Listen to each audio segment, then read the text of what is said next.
Under the Speaker's announced policy of January 6, 2009, the gentleman from Texas, Mr. Carter, is recognized for 60 minutes as the designee of the Minority Leader.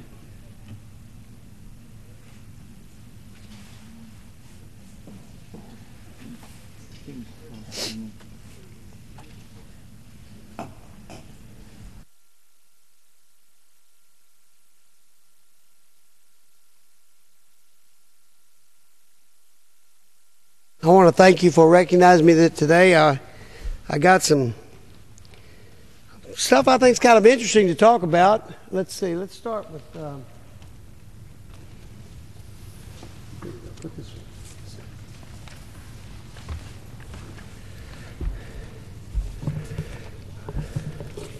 Recently, while listening to the radio, I heard an announcement that President Obama was appointing a gentleman to be named the compensation czar.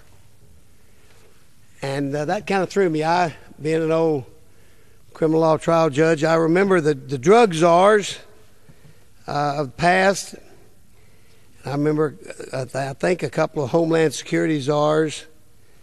But I never had heard of a compensation czar.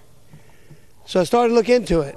And I always thought that it was kind of peculiar for a democratic country to even use the term czar. But others have adopted it ahead of time, so I have no criticism of using the term czar, although I think if you'll look up czar in the dictionary, you'll find out it is I think the most popular version is a form of the Russian totally autocratic emperors of the old imperial Russia. And to me, that sounds, I think it sounds a little funny for us to be comparing ourselves with that failed system. But I can't get it. Can't criticize it too much because we've had multiple folks that have had these czars. And exactly what are these czars that we have, that we create in this country? Well, the best I've been able to determine, these are people who are hired members of the executive branch of the government. But they're not like Secretary of Health, Education, and Welfare or Secretary of Labor.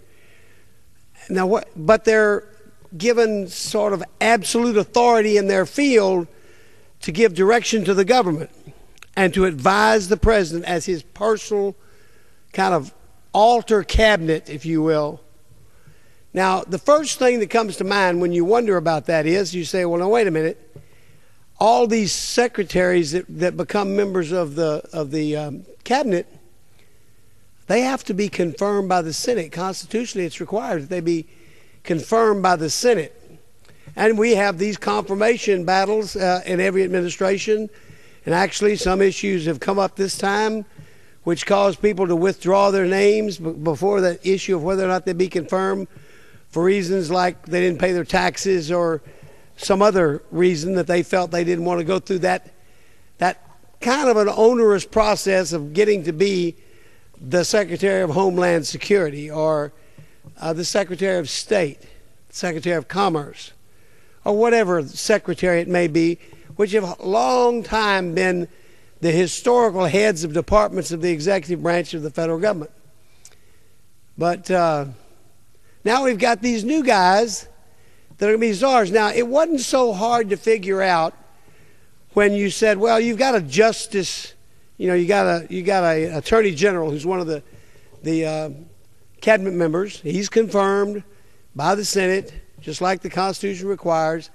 And to have somebody who totally focuses on the drug fight that we have, maybe that might not be such a bad idea. So that's kind of the first concept of czar that I can recall. And I think probably it was sometime Ronald Reagan may have used that term. So you can understand that. But when you hear czar, you think Russian. When you think of Russian czars, you think of the Romanov dynasty, which is the dynasty that was ultimately overthrown by the Communist Revolution. From its inception and for 300 years, the Romanov rule had 18 czars. And 2 or 3 of them didn't last very long. And in 146 days, the Obama administration has 22 czars. Now, these folks have lots of titles, these 22 czars. But if czar means what czar has sort of historically meant, it is designed to give them sort of an absolute in-charge position on a certain subject matter. And remember, these folks are not ones who would have to be confirmed, the way I understand it, in order to hold a position. These are just hired folks that the president, through his presumed authority, gives them this power to do this. So the Russians took 300 years, and we took 146 days to create this czardom, if you will.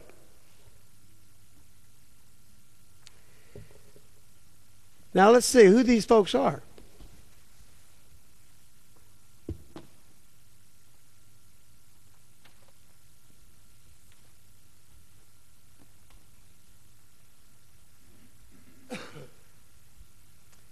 The best I can tell, this is a pretty accurate list of our czars that have been created by the Obama administration. We start off with the border czar, Mr. Alan Burson. Then the energy czar, Carol Browner. I believe she was part of the EPA last time she, maybe under Carter or Clinton, I'm not sure. Probably Clinton. I don't know all about all these people. Urban czar is Adolfo Carrion. Infotech czar is Vivi Kundra. Faith-based czar is Joshua Du Bois. At least it's been reported that he's an atheist, but that is his faith, I suppose. Health reform czar, Nancy Ann DeParle, I guess it is. TARP czar, now we all have heard about the TARPs. Herb Allison's the TARP czar. The stimulus accountability czar is Earl Devaney. The non-proliferation czar, Gary Samore. And I may be mispronouncing these folks' names, and let me say right off, if I mispronounce anybody's name, it's because I'm from Texas, and I just apologize for that. The terrorist czar is John Brennan. The regulatory czar, there's an interesting one, Cass Sunstein. The drug czar, we've seen that one before. Drug czar is Gil Kilarowski, he looks like. The Guantanamo closure czar, which is on the front page of all the papers, is Daniel Freed. The AFPAC czar is Richard Holbrooke. The Mideast Peace czar, George Mitchell. We're very familiar with former Senator Mitchell. The Persian Gulf Southwest Asia czar, Dennis Ross. The Sudan czar, J. Scott Greighton. Climate czar, Todd Stern. Car czar, Steve Ratner. Yeah, he's been all over the place. Economic czar, Paul Volcker, who is very famous. The executive pay czar, that's one of my favorites right there. The executive pay czar is Kenneth Feinberg. And then the cybersecurity czar, position to be announced, but they're going to have one. Now, right off, I wondered about the cybersecurity czar because we've got a infotech czar up here, which is sort of, they're both in the same, they're both first cousins anyway. And I don't know whether they'll be working together or what, but they're going to have absolute power in their field, whatever that means. I think this is something we ought to be curious about. That's so many czars. You know, what's interesting, the Russians gave nicknames to some of their czars based on their behavior. I wonder who's going to adopt some of those nicknames for some of these czars. I don't think anybody would want to be called like Alan the Terrible. You know, we had an Ivan the Terrible in the Russian Romanov dynasty. We had, I'm sure that all like to be Peter the Great or Catherine the Great, have the Great after their name, but I guess we can make up names for them. But the question is, why? I think it's a question that the administration ought to have to answer. You know, I'm not the only one asking these questions. A statement from Senator Robert Byrd said the rapid and easy accumulation of power by White House staff can threaten the constitutional system of checks and balances. At the worst, White House staff has taken direction and control of programmatic areas that are the statutory responsibility of Senate-confirmed officials. And he's raising the same issue that I was raising just a few minutes ago. And that is, these people don't go through the confirmation process.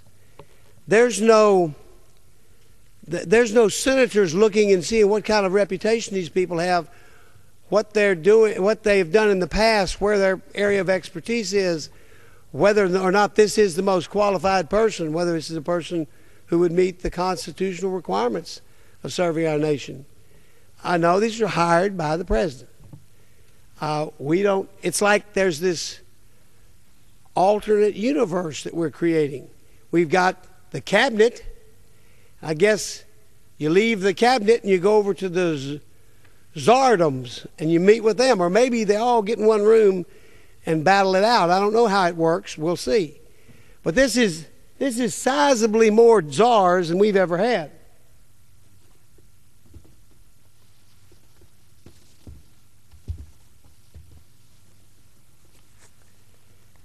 In fact, taking a look at President Ronald Reagan had one czar.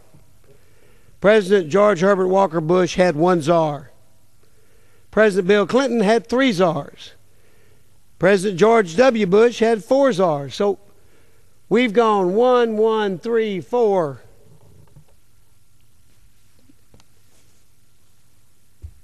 22.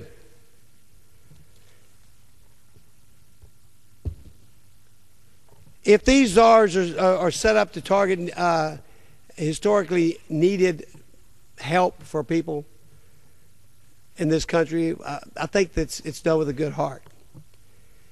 But I really think we as the American people should start asking why. Why should you hire somebody, for instance, to be the border czar? Now, Alan may be a really nice guy and he may be smart as a whip.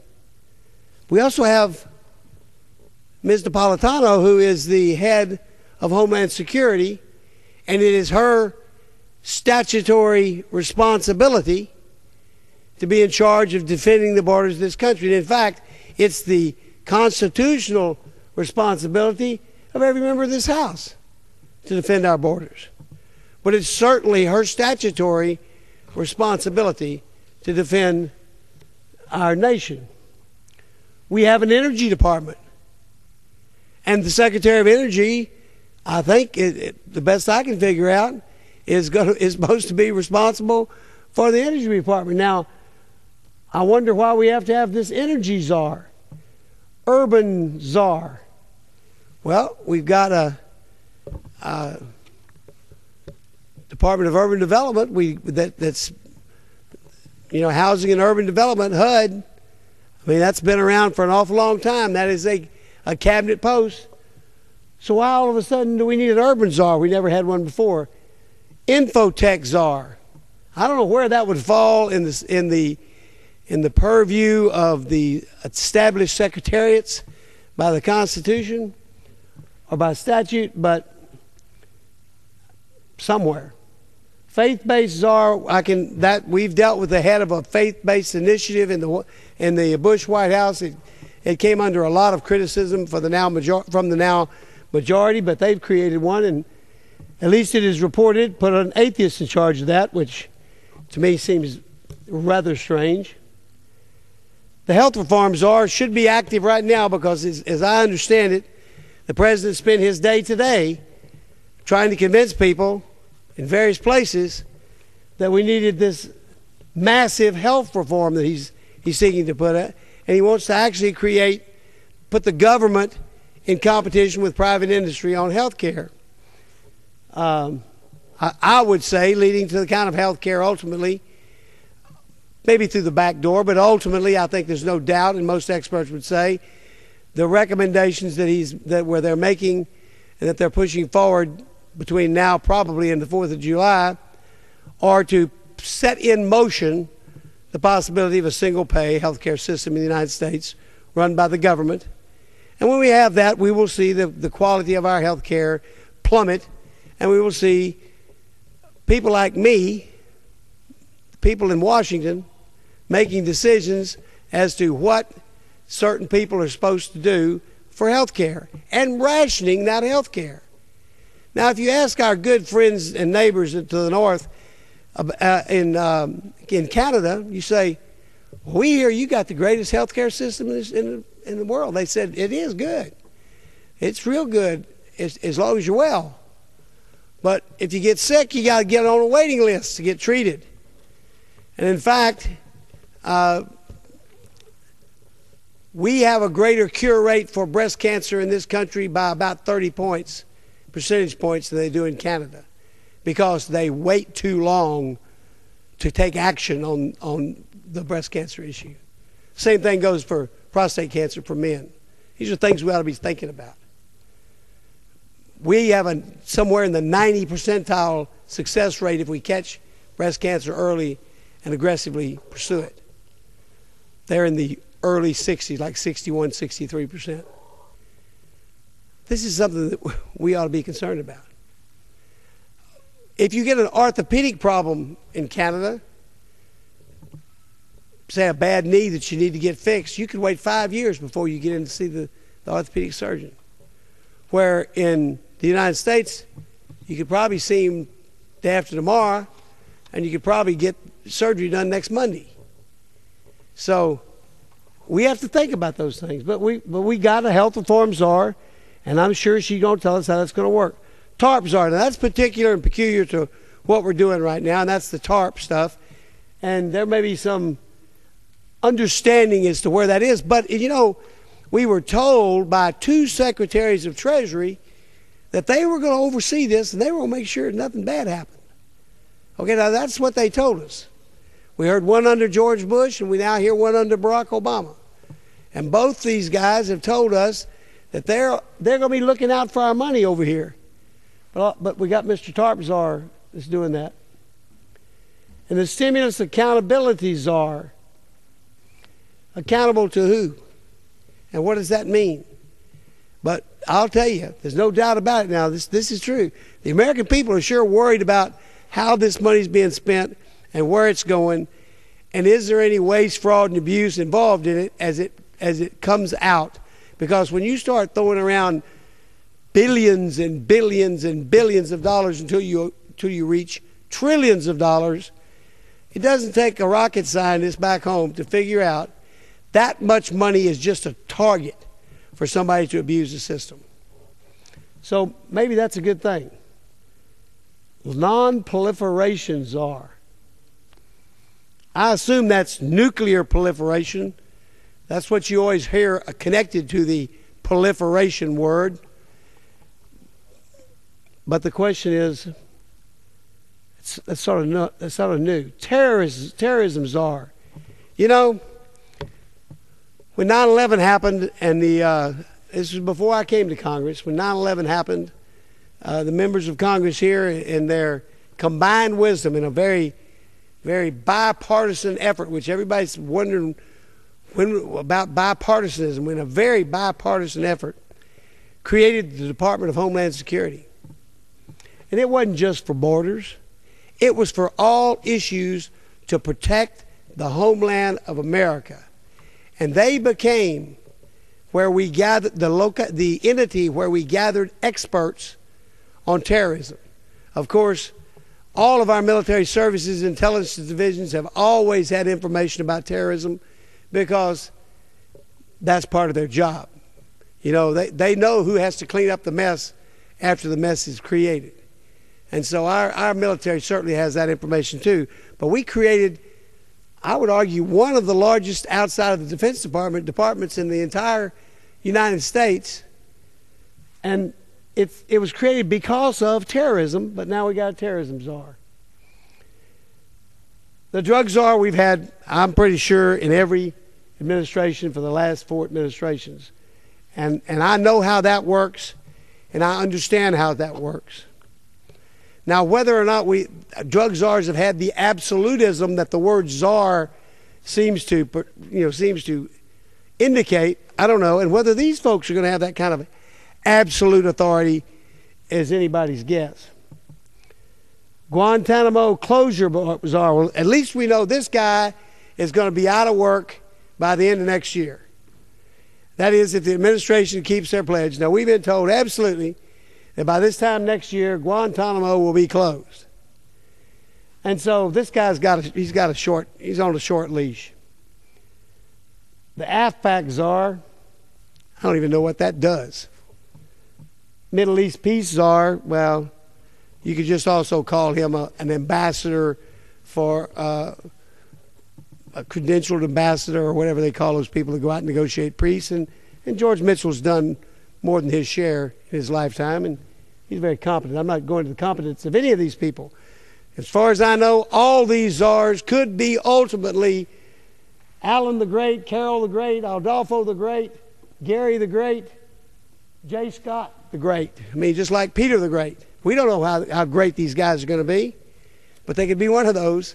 And let's hope none of them end up being Ivan the Terrible, because that would be terrible. Persian Gulf czar, Sudan czar. Now we have an ambassador to Sudan, I think, and we have diplomats that work with Sudan. We have a Secretary of State who has an office that Sudan falls under, and I'm sure she has got some of the best experts on Sudan anywhere in the country, just like she does on the Persian Gulf, just like she does on the Middle East.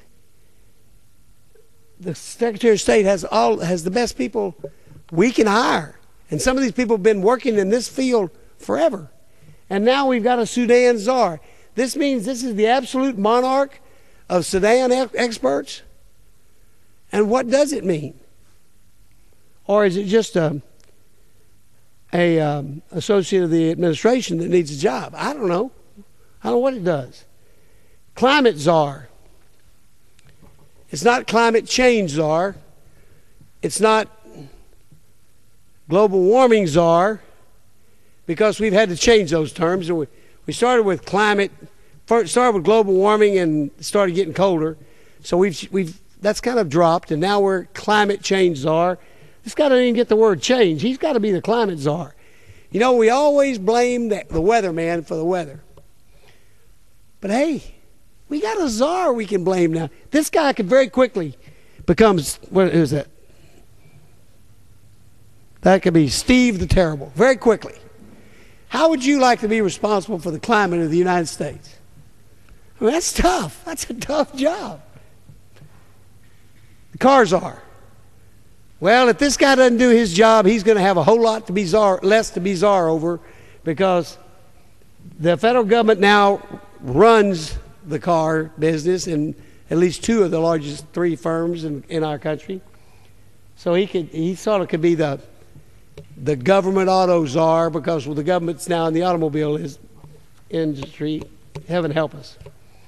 The economic czar, and I know we've got a half a dozen people that serve in cabinet or sub-cabinet positions that we refer to as economic specialists, including we've got the Federal Reserve that gives us advice on economics, and we've got the Secretary of Treasury that gives us advice on economics. We have a board that gives us advice on economics. I mean, there's economists behind every bush. There's probably only thing more in Washington that we got than an economist is lawyers. Heaven help us. But we got an economic czar, and he's one we've heard of, Paul Volcker. And I guess Paul is going to tell us how it works. Now, this one is the one that got me wondering about this czarships. executive pay czar. There's an awful lot of people asking, what does that mean?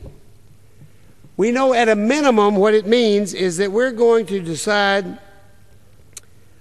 what some of the big firms that took bailout money, what they're going to pay their top executives. It's been all over the papers and in all the TV shows about the various huge, gigantic amounts of money that some CEOs and CFOs and others get paid in some of these large corporations with bonuses, and it's really beyond most of our ability to conceive how much money these folks get. So this guy's going to limit that. But then the question becomes, if he's going to be the czar, the absolute monarch over executive pay, and that executive pay is going to be from anybody that took government money, then does that mean anybody that got a tax break from the government could be kind of grandfathered into this deal, or anybody that got a grant from the government could be not the bailout money, not the TARP money, or the other one, stimulus money, but just got a grant, but a big one. Now, does that mean that he's going to get to tell them what their pay is going to be? In fact, maybe the company you work for has gotten some of this money. Is he going to be able to tell your company what you're going to get paid? And where does it stop? So is this really a wage-fixing czar? Is that a better term for this than executive pay czar? I don't know. And finally, we haven't gotten the person's name yet, but the cybersecurity czar. And then we've run out of space on the page. And I guess the next thing we'll find out, instead of 22 czars, we may have 42 czars. I tried to find out what these folks get paid, but I haven't been able to figure it out yet. Stay tuned. I'll try to come back to you and talk to you about what all these czars are going to get paid. But you know, if they're following in the Russian pattern, it's going to be pretty good, because those czars lived in some pretty nice houses and they did pretty well. So the Romanovs in 300 years had 18 czars. The Americans in 146 days have 22 czars. I am very pleased to see that I'm not by myself today, and I have a good friend, my good friend and colleague and classmate, Steve King from Iowa is here. Steve's always ready to have some fun. Steve, what do you think about all this? I've yielded you such time as you may wish to consume. Well, Judge Carter, I so much appreciate you bringing this issue to the floor of the House of Representatives, and I appreciate the chance to address Madam Speaker in this subject matter. I have not seen this list of czars. I think I went home for the weekend with 19 czars and arrived back in Washington with 22 czars. There might have been 3 materialized over the weekend, and I looked down through this list, and the first thing that hits me is, well, let's see, Border Czar. I'm the ranking member of the Immigration Subcommittee. I've never heard of him. I'm going to write down the list. A few of them I've heard of, but not very many. So I don't think they have a very high profile, but Czar, 22 times. Only 18 czars in all the history of the Romanovs. Did I get that right? That's correct. And it occurs to me that czar, if you think about the flow and the continuum of history, all the czars were precursors to the Marxist era of Russia. So I don't know if this is any kind of thing we ought to be thinking about, but the implications that come with the nomenclature here, are these people that are supposed to be managing these jobs that we already had people to do, causes me to think that, is this a precursor for what's happening in a nation that's seen our major industries nationalized? Fannie Mae and Freddie Mac nationalized, large investment banks nationalized, the largest insurance company nationalized. I didn't see any czar here of denationalization, for one thing. I'm looking for that, and I'd like to appoint that czar of denationalization, and I could find about anybody on the Republican side of the aisle that would make a good denationalization czar, because I present this list that's in my head, not very well refined, and maybe we'll get it a little better, but it just occurs to me that there are 6, 7, 8, 9, or 10 different things that President Obama has engaged in without an exit strategy. And that would be the nationalization of a list of our major investment banks. I don't know how many that is, 4 or 5 perhaps. And the nationalization of the largest insurance company, AIG. Nationalization of Fannie Mae and Freddie Mac, so I'm maybe up to about 8. And we ought to research this list a little bit before we publish it as the final total, because I could surely forget some. But you could add that to now I'm to 8, 9, and 10. Let's put down Chrysler Motors and General Motors while we're at it.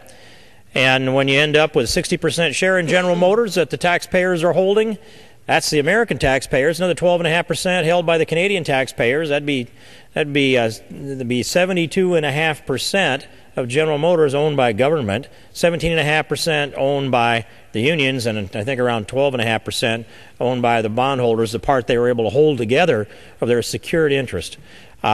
Yes, we need a czar to figure out an exit strategy for all of these things that President Obama has engaged in without an exit strategy. And it occurs to me that he was elected as President of the United States in part because of his relentless criticism of President Bush for going into Iraq without an exit strategy. Now I've just named 10 things that he's entered into without an exit strategy, and by the way, all of them he said, well, I don't want the government to own them, and I don't want to have to manage them, and it's not my business to do so. We turn around the next week and nationalize something else, do a photo op with Hugo Chavez, and that great nationalizer in Venezuela appears to me to be a piker compared to the one we have in the White House. But these 22 czars that we have, the ones that stand out and get my attention, for example, executive pay czar, the payroll czar, the guy who sits there and figures out Joe's making too much money and Shannon's not making enough, and we need to have some more people out here that are sacrificing for the good of the whole. And I look at that. And then as I understood this too, it went beyond those that had taken federal money, but they were going to at least look at executive pay in all of the large corporations and the CEOs and make sure that that wasn't out of proportion. Remember that number, about $500,000 is plenty enough for anybody to make in a year. So they would, I think, theoretically put a cap on all of that. And it's harder to do so if there isn't federal money involved, but not impossible to do so if you look at some of the impossible things that have already been presumably accomplished by this administration. Or if I could reclaim my time for just a moment. But if the issue would be a federal nexus, it'd be hard to find an industry really that wouldn't have some connection with the federal government. If they've gotten a grant, if they've gotten a fellowship, if they've gotten a guaranteed loan, if they've gotten a tax break designated for their industry that other industries didn't get, all of these categories could be quickly expanded to add to that stimulus czar, if you will. So, how do you go back? And I thank the judge from Texas for pointing that out, because there is a federal nexus into almost all business in America, and they can find a way to control it. An excuse. My father always told me that there's a difference between reasons and excuses, and he knew the difference. I didn't always know the difference, so today I think I do. This is excuses, but think of this. Executive pay czar, the payroll czar, looking in at CEOs, fires the CEO of General Motors, hires his guy, appoints all but 2 members of the General Motors board of directors, says, I don't want to run this company, but you're going to have to build a car that looks and runs like this, and stop building these cars, and we're going to make this all environmentally friendly in this fashion, and we're going to decide who gets paid, how much. Who gets paid, because he fired the CEO, and how much.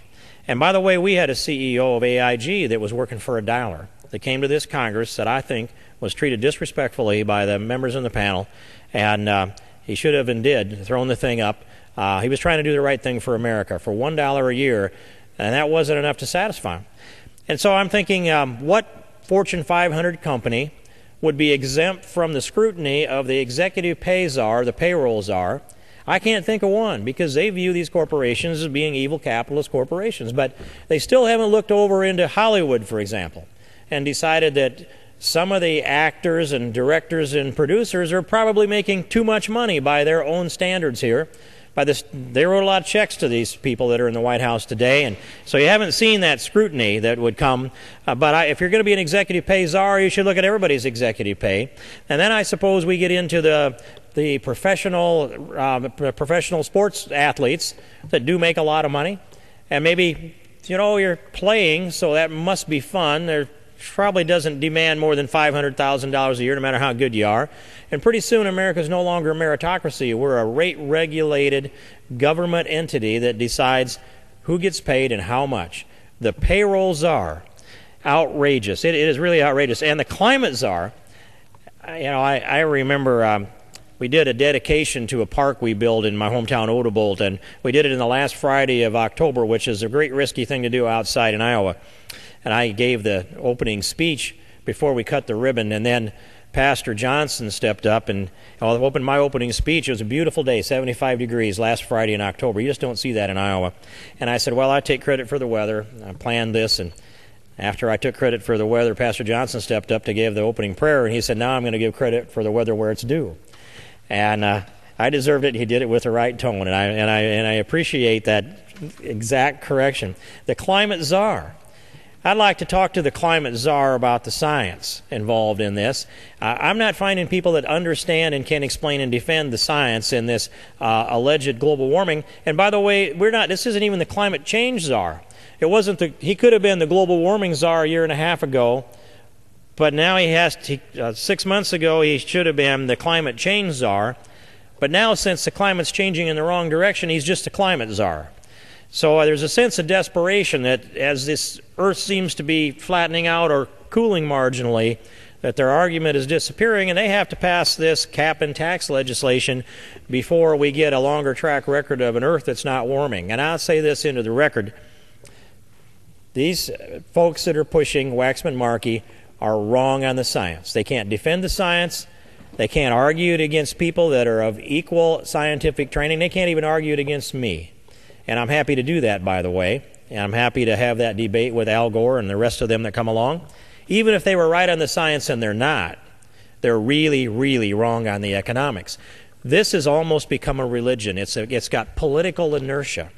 And we saw and heard from a PhD from Spain who has been in the middle of, Spain embraced the green country. They want to be the leader in green energy for the world, in the industrialized world. So they set about doing that. And they built a bunch of wind chargers, and they raised the cost of their electricity. They became the leaders in renewable energy in the industrialized world. They also became the leaders in unemployment at 17.5%, the leaders in the increase in utility bills, 20% to residents, but 100% increase for industry, for electrical bills. And even then, this is over a 3-year period of time, even then, they couldn't keep up with the costs, the additional costs of electricity, so they had to bond them out on the international financial market. Didn't have the money to pay the bills, so they pledged the full faith and credit of the Spanish government to later on pay off these bonds, which truly means the cost of green energy in Spain was being passed down to the grandchildren. They couldn't even pay their electrical bills in this time. And so they lead the world in unemployment, 17.5%. They created a lot of green jobs at the cost of $770,000 a job and at the cost of 2.2 private sector jobs that they lost. So I'm hopeful that the climate czar, Mr. Todd Stern, will take a look at Spain, and I would refresh the memory of the speaker and yourself, Judge, that take a look at Spain, because President Obama has said we should learn from Spain. We should emulate Spain. They have led into this green revolution, and I'm convinced that the climate czar had to have taken the oath to be supportive of such an idea, or he wouldn't be the climate czar. And as I listened to our Secretary of Agriculture testify before the Ag Committee last Thursday, of all of the logical questions we asked from both sides of the aisle, it looked to me like he had to take the oath to support the President's agenda on this Markey cap and tax legislation, no matter how bad it is for agriculture, no matter how bad it is for our economy. I wonder if all of these people believe that you can grow the economy by increasing the expenses of business in America, because that's what cap and tax does. So put the climate czar together with the economic czar, together with the executive pay czar. I wouldn't worry about cybersecurity. I'd like to penetrate that and know what all they have to say and how they're really thinking about this convoluted approach. But the payroll czar is the one that gets me the most. The one who can decide what everybody ought to be paid. And I'm wondering before I yield back, that if they're going to control the pay of the neurosurgeons, and what would a neurosurgeon be worth? Would he be capped at $500,000 a year too? Or could we just get a cheap lobotomy for some of the people that thought this up? And yield back to the gentleman from Texas. Well, this bottom of the page, you're right. The one thing I find good about the climate czar is the poor old weatherman's going to get a break, okay? Because everybody says when the weatherman on Sunday night says it's going to be a beautiful day tomorrow all day long, and it rains, who do they blame? The poor old weatherman. Now they can blame the climate czar. And you know, these folks up here on the majority side, they would like all the center of the universe to be Washington, D.C., and there you go. Now everybody in the country will be blaming the climate czar for bad weather. So at least we've got centralized blame. You know, I'm sure there's some people sitting at home saying, and in this body saying, why are you talking about this? Well, I think there's something really critical that we all need to interject into this, and I said it briefly, but it really takes this out of the realm of humor and into the realm of seriousness. When you realize that the founding fathers that created this country, they designed the government with checks and balances. And this circumvents that system. This puts absolute authority in these people's hands at this category, and they have not gone through any Senate confirmation, which the executive branch is supposed to, those people are supposed to be, all of our secretaries and undersecretaries have to be confirmed by the Senate. We've got a good friend from this body that's been nominated for Secretary of Army, and I certainly hope he gets confirmed by the Senate, and I'm sure he will, but he has to go through that. These people don't go through that. There's nobody overseeing this but the executive department, but the President of the United States. So there's no congressional oversight, there's no judicial oversight, both of which were created by our founding fathers. No, the only real person they answer to is the President of the United States. And they work for the President of the United States. He hired them, he chose them, he put them in this position. I'm sure he's paying them good money. But they don't do what our founding fathers envisioned our country to be doing. And so what does it create? It creates an executive department that is garnering power in every area. I'm joined by my very good friend and colleague from Texas, Louie Gohmert. Congressman Gohmert, I'll yield you how much time you wish to consume. Thank you. I appreciate my friend, also former judge, for yielding. And your last comments were exactly what I would like to discuss as well. And that is, these people are unelected. We were promised before the November elections that we would have unparalleled transparency, that you would know everything about the government, everything that was going on. We were going to be transparent, we were told, if only we would elect the Obama administration, elect him president, and that would happen. And we've heard people say in this body that there was a mandate. You know, we got a mandate to do what we're doing. No, you didn't. You barely got a majority that elected you to have transparency. We were promised there'd be change because this administration would stop the insane deficit spending. And some of us, including those of us here, were not happy with our own President Bush and his administration spending too much money. And they got enough of our colleagues to help them spend too much money. On our side of the aisle, some from the other side of the aisle, but it was too much money, and the people voted them in to stop the insanity. And so this is what we're getting. And a czar, I would submit, is probably the proper term, because they're not accountable. You know, the Senate tried to get Ratner to come over and testify. We don't know how much they're making. They have these closed-door meetings, and they're making these incredible decisions about the future of the automobile. Now, some people don't understand, but if you study enough history, you know that when you can no longer produce the essential things you need to conduct warfare, to defend yourselves when you're attacked, then you're going to stop being a country. When you can no longer stomach doing what it takes to win, to protect your country from nutcases around the world, then you lose the country. And here, we've got these people who are just ignoring the law. And you look at what this czar did with cars, and he said, well, we didn't tell them which dealerships to close. But this closed-door secret society appointed by President Obama meets behind closed doors, exerts pressure, and we've already seen the kind of pressure this administration brings to bear. Well, you do this or else we're going to go out and we're going to, blacken your name amongst the media. And we've seen that happen. We've seen the beating that secured creditors took when they simply said, you really ought to follow the law here. Well, they were being un-American. Those people, Mr. Speaker, Madam Speaker, those people were not being un-American. They were trying to follow Chapter 11 law. The law is clear. It has been for years. There's going to be a Chapter 11. There's going to be a plan. There's got to be disclosures about the plans. There's got to be hearings about the plan. There can be alternatives to the plan. You can have objections. You can have motions for relief from stay. You can have all these kinds of hearings. Well, they just bypassed all that law. Just bypassed it. And said, we're going to turn the law upside down because we're secret meeting czars who are not going to let people have their rights under the law. We're just going to obliterate the law, do what we want, which they did. And then they found a bankruptcy judge who they believed would probably sign off on this plan.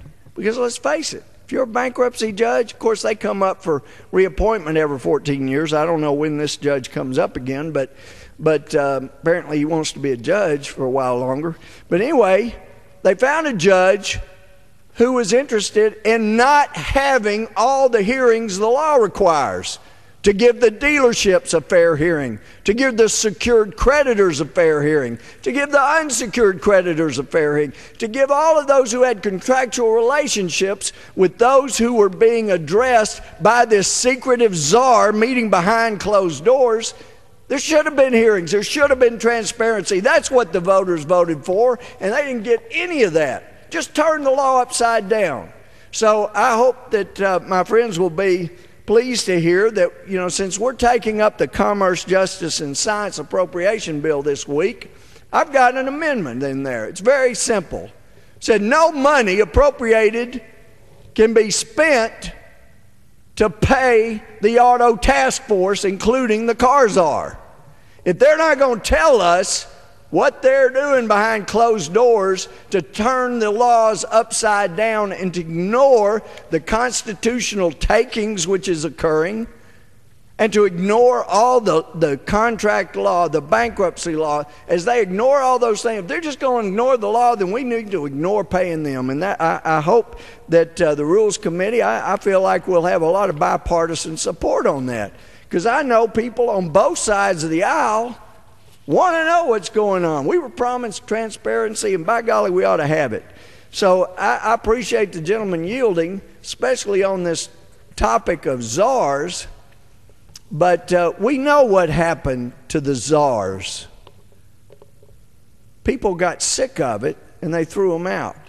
Now, I would never advocate what happened to the last czar and his family. Totally inappropriate. But here in America, we have another way of throwing out czars. We have elections.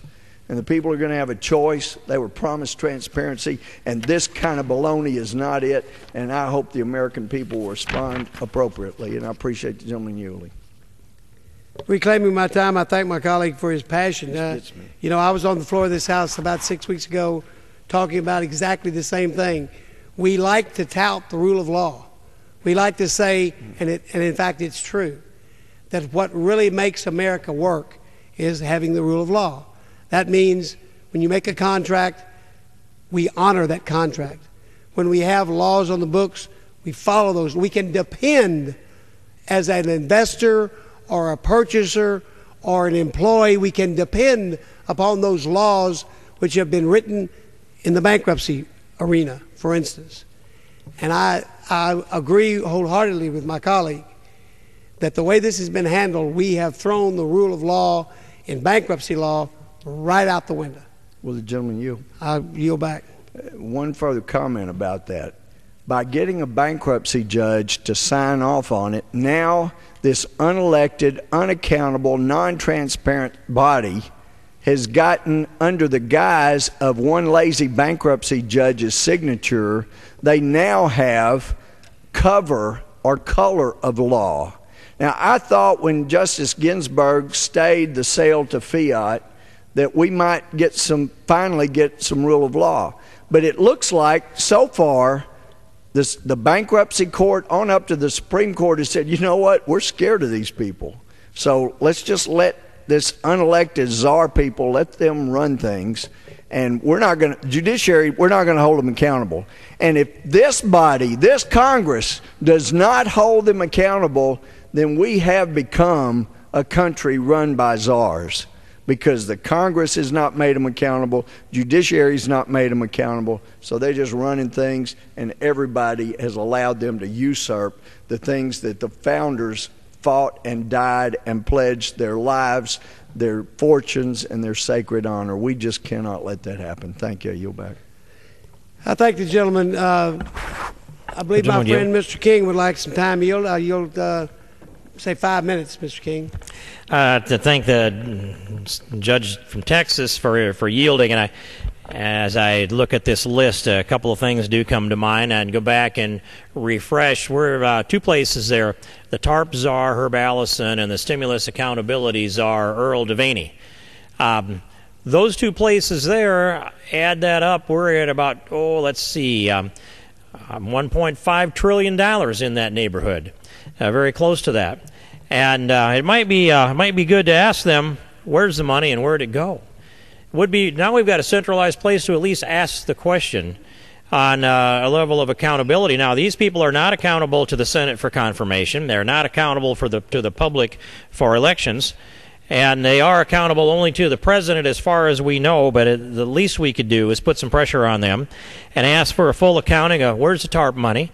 And are we going to let all the people that want to pay that back pay it back?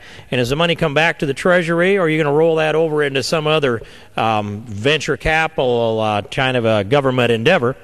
And the stimulus accountability czar, Mr. Earl Devaney. I'd be really interested, Madam Speaker, if we could get an answer back from the stimulus accountability czar on where is all that money, how much of it has been spent, and where.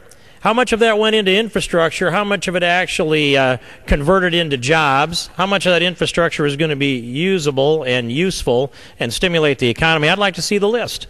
And I understand that number of those dollars that have actually gone into infrastructure is something like 3 to 4% of the overall $787 billion that were appropriated in the stimulus plan, which was same as the TARP funding. Hurry up and put the money out now because we were in an economic tailspin. We had a Chicken Little drill going on here in this capital a couple times in the last year, and it yielded about $1.5 trillion from the taxpayers that my grandkids are going to have to pay. And we still don't know where the money went, and we still don't know how it is that all this money that's appropriated didn't get implemented right away. Now we have this long-term debt for America, this long-term debt that once you take on that kind of debt, even whatever your economic crisis is that you're in, taking on a lot of debt delays the recovery. That is the equation that takes place, and I think we should be able to have real-time accounting. There should be a website there. Here's your $700 billion in TARP money, and here's where it all went. Here's a spreadsheet. Click on here, and we'll give you a changing scene, real-time. I think there ought to be a website also for the stimulus accountability, the czars, and he could have that website up. We wouldn't have to be pressing for answers. America could go to the website. They could contact us and let us know what they think about how this money is being spent or not being spent. But one thing we know is it's not been and doesn't look like it's going to be spent according to plan. And whether or not it's spent according to plan, the results don't look like they are what were designed to come out of either the TARP funding or the stimulus funding that came. And by the way, I'm proud of all my colleagues for voting no on that plan. It was one leg of a multi-legged stool that we had to construct in order to get us out of this economic crisis. That's what the president told us that day. It looks like a multi-legged stool is got to be a 4 or more legged stool. If it was a 3-legged stool, you'd say so. I've never seen a 2-legged stool, and I've never talked to anybody that ever seen a 2-legged stool. That would defy logic, but so does this stimulus plan defy logic. So maybe it is a 2-legged stool, but I think it's more like a 4 or more at the cost of about $2 trillion a leg, Madam Speaker. And so what do we get back for that? And these margins that were to come, we weren't going to see unemployment go up over 8%. Now it's 9.4%. And I didn't see how the stock market closed today, but the last I looked at it was down 204 points, and I don't imagine how it had a good day. The level of confidence that it seems to it's less volatile than it was. It's more stable than it was, but we have a whole lot more debt than we had. And when this all started, the Chinese were happy to buy our debt. I was never really happy to sell it to them, but they were happy to buy it. Today they're not happy to buy it, and I'm not happy to sell it to them. And we've got to find a way to tighten this belt. We've got to tighten this belt down, and we've got to slow down this spending. We've got to get back to balancing our budget. And I believe that every one of us here on this floor voted for a balanced budget this year. And in the face of all this economic crisis, those of us on the Republican side of the aisle, many of us supported a balanced budget. It's hard to put one together in this tailspin that we're in. We did that. We voted for it. And that sends the right message, and every year hereafter we've got to put a balanced budget out there and build the votes until we can actually get it balanced. I'd yield back and thank the gentleman from Texas. I thank my friend for joining me. As to sum this up here, you mentioned, Mr. King mentioned something that I think is important. He mentioned we needed a denationalization czar or an exit strategy czar, or maybe both. In this world of a proliferation of czars, maybe we need both. But the reality is, in seriousness, when the President of the United States came into office, he told us there's a drop-dead deadline, we're going to get out of Iraq, this is it. There's a drop-dead deadline, we're going to close Guantanamo Bay, and this is it. So this time next year, we won't even need the Guantanamo closure czar, because it'll be closed. And very clearly, we're going to draw down our soldiers in the war in Iraq.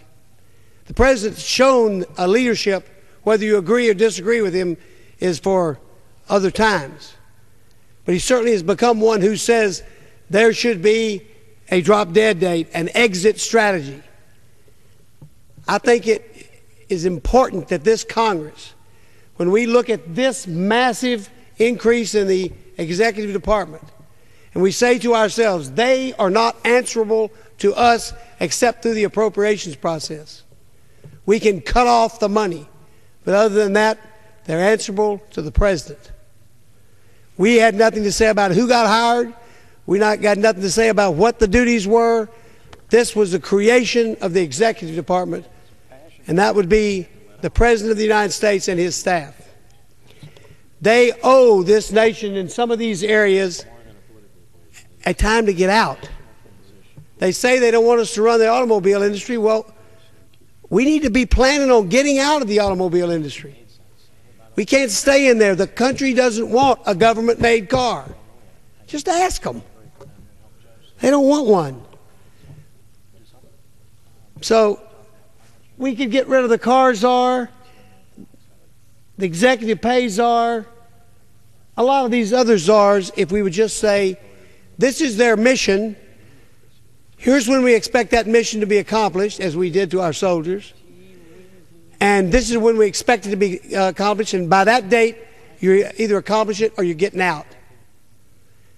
You know, I personally think the way we look at this massive $1.5 trillion worth of authorized spending, authorized by this House, mainly that side of the aisle, the way we look at that right now is we should be saying stimulus means rapid infusion into the economy. Everything that hasn't been rapidly infused this year, we should halt.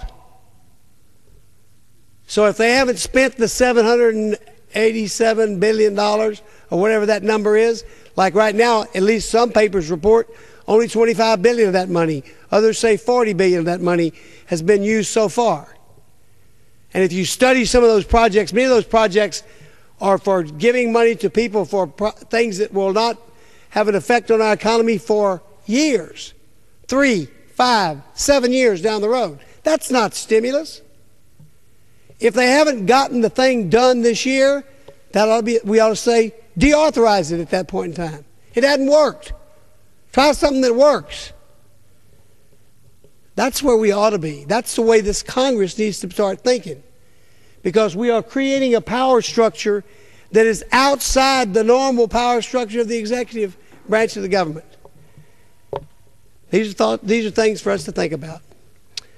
Madam Speaker, I thank you for your courtesy tonight, and I yield back the balance of my time, if any. Under the Speaker's announced policy of January 6, 2000.